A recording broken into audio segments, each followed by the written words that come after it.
মধ্যপ্রাচ্যে আবারও যুদ্ধের দামামা। ইরানের রাজধানী তেহরান সহ দেশটির একাধিক সামরিক ও কৌশলগত অবস্থানে যৌথ হামলা চালিয়েছে ইসরায়েল ও যুক্তরাষ্ট্র। ইসরায়েলের হামলায় ইরানে একটি প্রাইমারি স্কুলে মারা গেছে 40 জন। এই হামলাকে যুক্তরাষ্ট্রের নিরাপত্তার স্বার্থে অভিযান বলে উল্লেখ করেছেন প্রেসিডেন্ট ট্রাম্প। ইসরায়েলি প্রধানমন্ত্রী একে অস্তিত্ব রক্ষার লড়াই বললেও বসে নেই ইরানও। ইসরায়েলের পাশাপাশি বাহরাইন, সৌদি আরব, কুয়েত, আরব আমিরাত ও কাতারে যুক্তরাষ্ট্রের ঘাঁটি লক্ষ্য করে ক্ষেপণাস্ত্র হামলা চালিয়েছে তেহরান। বিস্তারিত নাইম আহমেদের রিপোর্টে।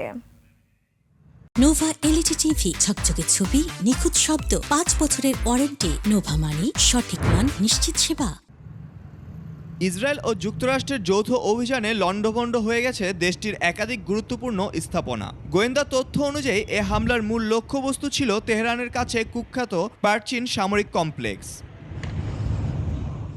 শুধু পারচিনই নয়, আকাশপথে চালানো এই নিখুঁত হামলায় আঘাত হানা হয়েছে প্রতিরক্ষা মন্ত্রণালয়, গোয়েন্দা মন্ত্রণালয় এবং ইরানের পরমাণু শক্তি সংস্থার কার্যালয় সহ ইরানের সর্বোচ্চ ধর্মীয় নেতা আয়াতুল্লাহ খামেনির বাসভবন লক্ষ্য করে। তবে তেহরান থেকে নিরাপদে গোপন আস্তানায় সরিয়ে নেওয়া হয়েছে খামেনিকে।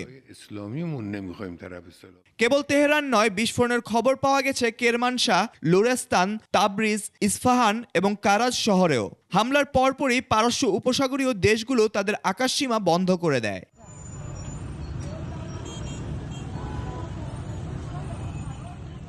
এই অভিযানে সরাসরি অংশগ্রহণ করেছে মার্কিন বাহিনী। প্রেসিডেন্ট ট্রাম্পের দাবি, তাদের নাগরিকদের সুরক্ষার স্বার্থেই এই হামলা। ট্রাম্প বলেন, ইরানের পরমাণু কর্মসূচি ধূলিসাৎ ও ক্ষেপণাস্ত্র সক্ষমতা নষ্ট করাই এই হামলার মূল লক্ষ্য। Targeting the United States, our troops, and the innocent people in many countries.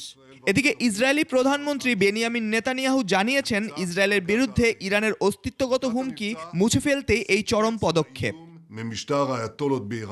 পাল্টা জবাব দিতে দেরি করেনি তেহরানও। ইসরায়েলের ভেতরে এবং উপসাগরীয় অঞ্চলে মার্কিন ঘাঁটি লক্ষ্য করে ঝাঁকে ঝাঁকে ক্ষেপণাস্ত্র ছুড়েছে ইরান। পাল্টা জবাবে বাহরাইনে যুক্তরাষ্ট্রের নৌঘাঁটির 5ম ফ্লিটের হেডকোয়ার্টারে হামলা চালায় তেহরান। এছাড়াও দুবাই ও ইরাকে ইরানি বিপ্লবী গার্ডের হামলায় মারা গেছে অন্তত 3 জন। ইরানে হামলার পরিপ্রেক্ষিতে রাশিয়ার পক্ষ থেকে বলা হয়েছে, এই আক্রমণের মাধ্যমে যুক্তরাষ্ট্র তাদের আসল চেহারা আবারও বিশ্ববাসীর কাছে উন্মোচন করল। Naim Ahmed, desk report, 21 television.